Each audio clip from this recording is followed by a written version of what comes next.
Welcome back students. Now यहाँ पर हम देखेंगे हमारी साइंस बुक का chapter number 1 for class 9th and welcome to all of you in the Vivekananda senior secondary schools video series में आप सभी का बहुत बहुत स्वागत है। और यहाँ पर हम हमारा चैप्टर नंबर 1 देखेंगे जो कि हमारी साइंस की बुक से है, जिसका नाम है मैटर्स आर सराउंडिंग अस।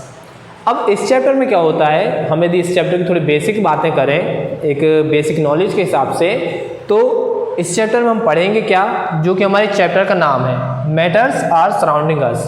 तो सबसे पहले हमें इस नाम से क्या क्लियर होता है, हमें वो देखना है, ठीक है। देन इस चैप्टर का जो नाम है, इसके अकॉर्डिंग हम देख सकते हैं कि हम पढ़ेंगे मैटर्स के बारे में, और हमारे आसपास जितनी मैटर्स हैं हम उन सब चीज़ों के बारे में क्या करेंगे, यहाँ पे स्टडी करेंगे। तो मैटर होती क्या है, मैटर जिसको हिंदी में पदार्थ बोला जाता है, मैटर की डेफिनेशन कुछ इस प्रकार होती है कि anything which occupy space and having mass. Means ऐसी कोई भी वस्तु जो क्या करती हो, एक स्पेस को घेरती हो और जिसका क्या हो, एक प्रॉपर मास हो। जैसे हम बात करें हमारी चौक या फिर हमारा डस्टर, कुछ भी ले लो आप, जिसकी क्या हो, एक स्पेस घेरता हो और उसका पास हो, उसका एक मास होना चाहिए। वो सब हमारी क्या होती है, मैटर्स होती हैं। और मैटर्स हमेशा 3 टाइप से डिवाइड की जाती हैं। तो वो 3 टाइप कौन कौन से होता है, एक होता है सॉलिड, और दूसरा होता है लिक्विड, और तीसरा पार्ट जो होता है मैटर का वो होता है गैस। अब इन 3 पार्ट के बीच में हमारा ये मैटर कंप्लीट होता है, और इसका एक 4th पार्ट भी होता है जिसको प्लाज्मा बोला जाता है, लेकिन उसके बारे में हम कोई स्टडी नहीं करते हैं। लेकिन हम सिर्फ मेनली 3 पार्ट को यहाँ पर पढ़ते हैं, वो क्या होता है, सॉलिड, लिक्विड और गैस। सॉलिड में देखें तो अपना एग्जाम्पल में हमने कुछ यहाँ पर लिया हुआ है, आइस या फिर स्टोन। लिक्विड को देखें तो वाटर या फिर ऑयल। और गैस में देखें तो हमारी कितनी सारी गैसेस होती हैं, जैसे हमारा ऑक्सीजन होता है, कार्बन डाइऑक्साइड होता है, हमारी जो घर में यूज़ होने वाली जो हमारी HP गैस होती है, ठीक है। ये सारी क्या होती हैं, हमारी गैस के एग्जाम्पल में आती हैं। तो आपने देखा होगा हमेशा कि जो सॉलिड होता है वो क्या होता है, हमेशा ठोस होता है, यानी कि स्ट्रॉन्ग होता है, और वो आसानी से हम उसके साइज़ को चेंज नहीं कर सकते। जो सॉलिड होता है, जैसे पत्थर है, पत्थर को साइज़ को हम कभी भी चेंज नहीं कर सकते। जैसे यदि हम पत्थर को अपने हाथों से तोड़ना चाहें तो हम उसको नहीं तोड़ सकते, हम उसे किसी में बॉटल में भरना चाहें तो हम उसे नहीं भर सकते। तो सॉलिड क्या होता है, इसका हमेशा जो शेप होता है, इसका जो आकार होता है वो क्या होता है, हमेशा फिक्स रहता है। और लिक्विड की यदि हम बात करें तो लिक्विड के एग्जाम्पल में हमने लिया हुआ है ऑयल और वाटर को। तो क्या हम लिक्विड को आसानी से तोड़ सकते हैं, लेकिन लिक्विड का हम क्या कर सकते हैं, साइज़ को हम चेंज कर सकते हैं। जैसे हमारा वाटर है, तो वाटर यानी क्या होता है, पानी।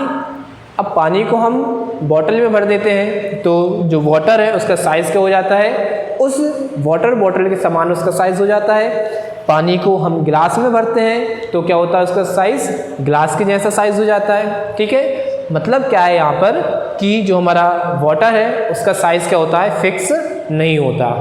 अब हम हमारी 3rd थिंग देखेंगे जो कि हमारा गैस। अब गैस में यदि हम ऑक्सीजन की बात करें तो क्या हम गैस का साइज़ चेंज कर सकते हैं, तो बिल्कुल कर सकते हैं। उसे जिस चीज़ में भरा जाएगा उसके अकॉर्डिंग उसका साइज़ क्या हो जाएगा, चेंज हो जाएगा। तो यहाँ पे तीनों से मैटर क्या है, बात यह है कि जो सॉलिड होता है उसका साइज़ क्या होता है, एक प्रॉपर साइज़ होता है, फिक्स्ड साइज़ होता है, और ये चेंजेबल नहीं होता। लिक्विड की बात करें तो लिक्विड का साइज़ क्या होता है, अनफिक्स्ड रहता है, ये चेंजेबल हो जाता है। और गैस की बात करें तो गैस का साइज़ भी क्या होता है, हमेशा चेंजेबल हो जाता है, ठीक है। चेंज कर सकते हैं हम इसको, इसमें कोई दिक्कत वाली बात नहीं आती है। फिर दूसरा हम इन तीनों का डिफरेंस देख रहे हैं यहाँ पे कि तीनों का डिफरेंस क्या होता है। तो सॉलिड का यदि हम डिफरेंस देखें लिक्विड से और गैस से, तो सॉलिड क्या होता है, स्ट्रॉन्ग होता है इन दोनों की डिफरेंस में। और जब हम बात करें सेकंड पॉइंट में आता है क्या, हमारा एक इंटरएक्शन फोर्स। हमने देखा है हमेशा कि जो एन साइड ऑफ पोल होती है, मीन्स मैग्नेट की जो एन पोल होता है वो क्या करता है, हमेशा एस पोल से अट्रैक्ट हो जाता है आसानी से, ठीक है। जबकि एन पोल एक मैग्नेट का दूसरे मैग्नेट के एन पोल को क्या करता है, रिपल्शन करता है, ठीक है, रिपल कर देता है। और जब वह अट्रैक्ट होता है तो वो क्या होता है, फोर्स ऑफ अट्रैक्शन वहाँ पे काम करता है। उसी तरीके से ये जो सॉलिड होते हैं, तो सॉलिड के जो पार्टिकल्स होते हैं, जो सॉलिड के जो कण होते हैं, कांस्टेंट जो पार्टिकल्स होते हैं सॉलिड में, वो सब क्या होते हैं, क्लोजली पैक होते हैं, मतलब बहुत ज़्यादा तरीके से क्या होते हैं, ये अट्रैक्ट रहते हैं एक दूसरे से और पैक रहता है, ठीक है। तो फोर्स ऑफ अट्रैक्शन की जब हम बात करेंगे तो सॉलिड में क्या होगा, ग्रेटर देन रहेगा, किससे, लिक्विड और गैस के कंपैरिजन में, ठीक है। तो हम कह सकते हैं कि force of attraction in solid are maximum. फिर हम देखते हैं पानी को, यानी कि लिक्विड को देखते हैं। लिक्विड का एग्जांपल पानी या फिर ऑयल है। तो जो फोर्स ऑफ अट्रैक्शन होता है पानी के जो मॉलिक्यूल्स या जो पार्टिकल्स होते हैं उनके बीच में, वो क्या होता है, lower than solid, means solid से क्या होता है, कम होता है। अब सॉलिड से कम क्यों होता है, क्योंकि हम जब पानी को ज़मीन पर यदि हम फेंकते हैं पानी को, तो क्या होता है, वो बहने लगता है, लेकिन कुछ भाग उसका क्या होता है, एक दूसरे से टच में वह रहता है।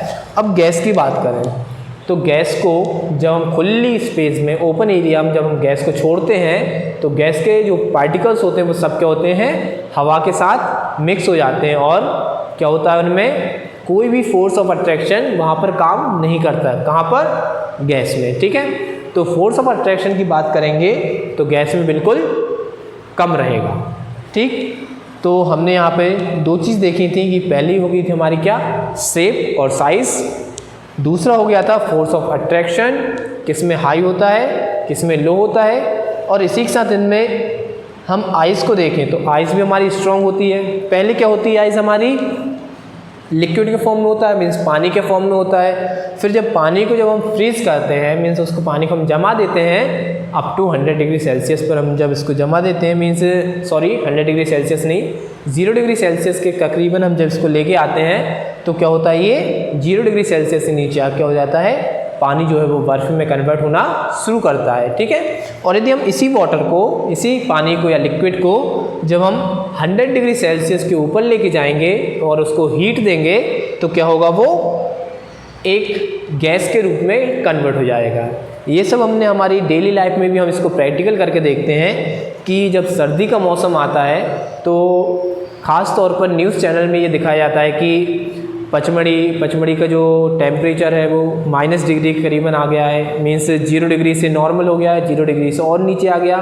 तो वो सब क्या है भाई, आपका जो सपोज़ करो कि पचमढ़ी में जब टेम्परेचर 0 डिग्री से नीचे आता है तो वहाँ पे बहुत तेज़ ठंड पड़ती है, और हम अक्सर यही बोलते हैं कि जब ठंड पड़ती तो हम जमने लगे, ठीक है।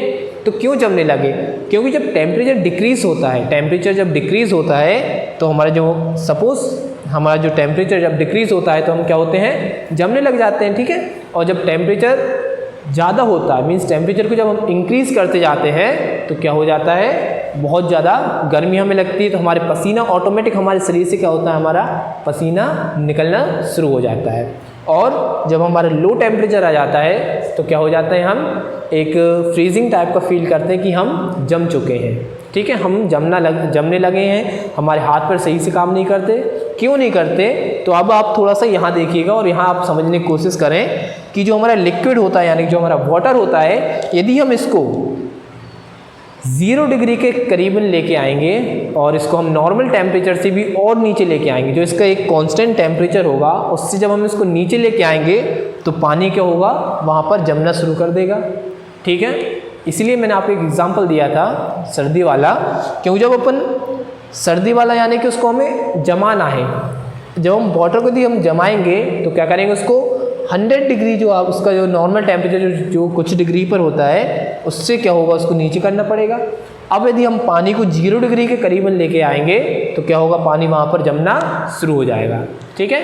और दूसरी बात, जब हम इसी पानी को 100 डिग्री सेल्सियस के साइड ले जाएंगे, मीन्स इसका जो टेम्परेचर उसको इंक्रीज़ करेंगे, तो पानी क्या होगा, गैसियस फॉर्म में कन्वर्ट हो जाएगा, ठीक है। तो ये जो कुछ हीटिंग के मेथड हैं जो हम नेक्स्ट आपकी सेशन में देखेंगे, नेक्स्ट क्लास में देखेंगे, तो उसमें हम आपको ये बताएंगे कि किस टाइप से कौन सी मेथड से हम इसको फ्रीज करते हैं, कौन सी मेथड से हम इसको गैसियस फॉर्म में कन्वर्ट कर देते हैं। ठीक है, then thank you very much.